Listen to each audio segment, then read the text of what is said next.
BYU fans, join me, Tim Hughes, and Amanda Dixon for stories that affect our jobs, taxes, and families. Utah's Morning News, each morning between 5 and 9 on KSL News Radio.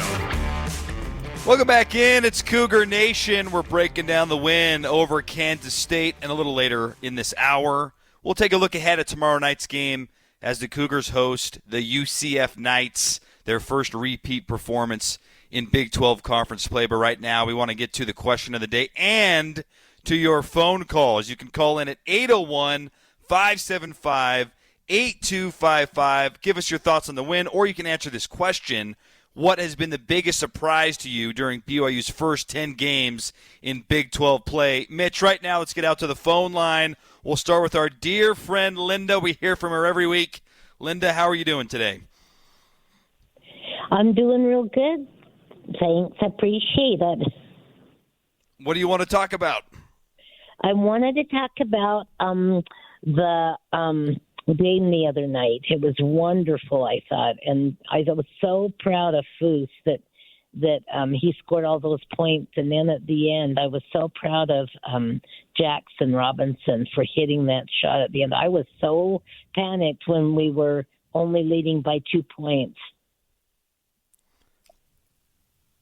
Lots of panic, Linda, but that's what I loved about the win, is that even though things went south in a lot of the second halves, including that Kansas State one, some of those times BYU had lost those games. This time they found a way to win, Mitch, and that's what you got to do. I think this team is still figuring out at the end of games where they go to. Jackson Robinson makes a big shot.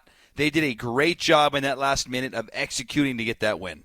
They did, and Jackson Robinson's shot was in a six-man role, and BYU was only up 2, and he buries the 3. This was Jax after the game on what transpired with that game-clinching three-pointer late in the game. I mean, it was just kind of a stagger screen. I came off, was just aggressive, looking for my shot, and I just let it go, and it went in. After Jack said that, Mark Pope's like, just went in. Like, just nonchalant, just knocking down a big 3 in a Big 12 game. That's what Jackson Robinson's been doing for BYU, and he continues, Matt, to get first-round, NBA draft buzz potentially. It's kind of interesting. It's hard to wrap your mind around because BYU and the NBA, there's not much synergy between those two entities, but maybe Jackson Robinson's the guy that breaks the mold and gets BYU back into the NBA conversation as a draft pick this next June. Let's get back out to the phone line and continue with your phone calls, 801-575-8255.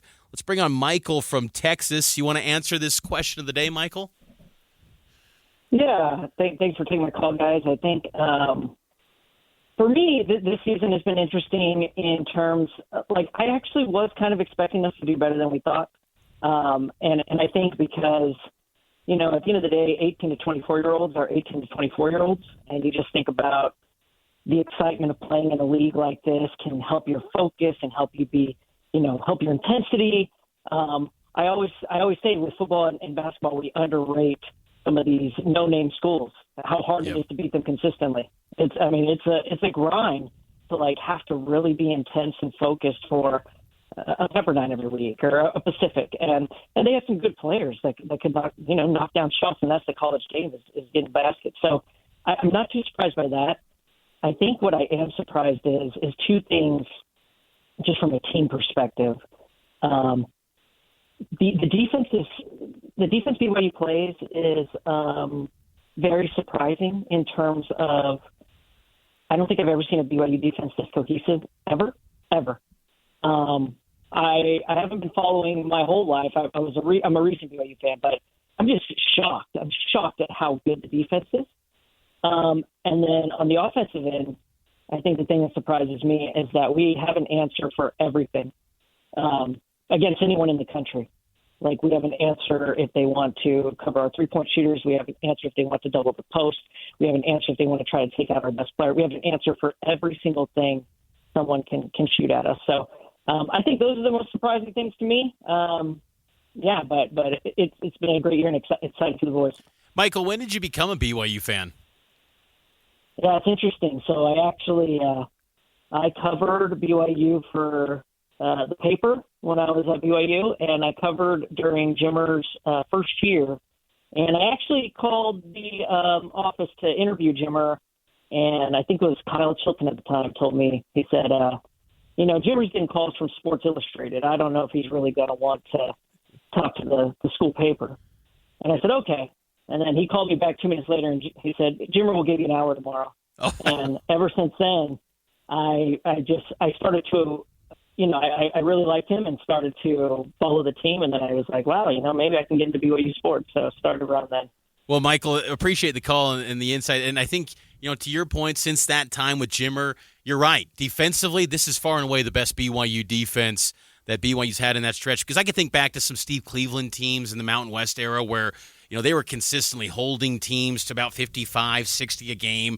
But that was kind of the calling card of college basketball back then. This group, the way they're performing and their cohesiveness, as you noted, I think you're right. It's been a defensive it's been impressive to watch defensively. And, Matt, I think that, BYU, they are very underrated defensively, top 25 in the Ken Pom adjusted defensive metrics, and that offense always finds new guys every single night to emerge and put BYU in a position to win games.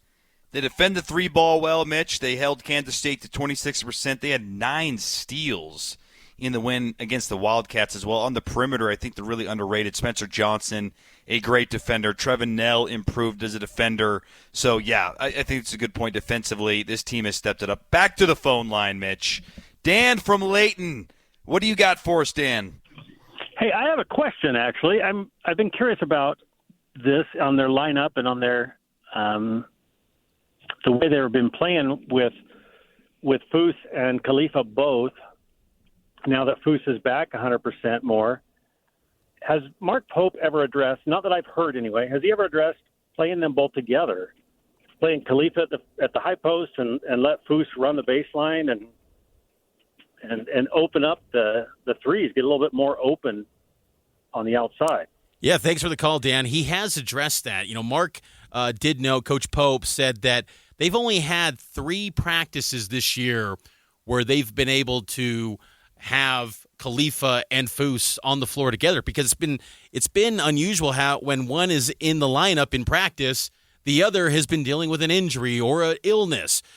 Beginning of the season, Khalifa was dealing with a knee injury. And then Khalifa comes back, Foose goes out with a hamstring. And then Foose returns, Khalifa goes out with an illness. I think it's a good point because Mark Pope wants to get these two on the floor together. And it's kind of a pick your poison situation if those two are on the floor, what they could possibly do and open up on the offensive end. It would be fascinating to see. But for right now, I think you're going to go with probably the same starting 5 tomorrow against UCF. But what I do like, Matt, is that BYU has built up a rotation to where you've got 8 guys on any given night that could start. And Mark Pope has hinted at the ability to reinvent yourself in this conference in certain matchups. They're having that luxury with the type of personnel they've developed this season. I will say, though, Mitch, with the Kansas game looming, and the Jayhawks, they're not as good as everyone thought they were going to be. They're still a good team. They are beatable, but they are big, especially with Hunter Dickinson. I'd love to see this Khalifa, Foose, Traore lineup a few times before then to see if that's something you can roll out if needed against a big Jayhawk team. We got to take a break. Keep the phone lines rolling here, 801-575-8255. After the break, we'll get to what's trending up and trending down in BYU basketball. We'll hit on some of your texts, your tweets, and your phone calls, 801-575-8255. News, traffic, and weather coming up, and then we'll get to more of your phone calls right here on Cougar Nation on your legacy home of the Cougars, KSL News Radio.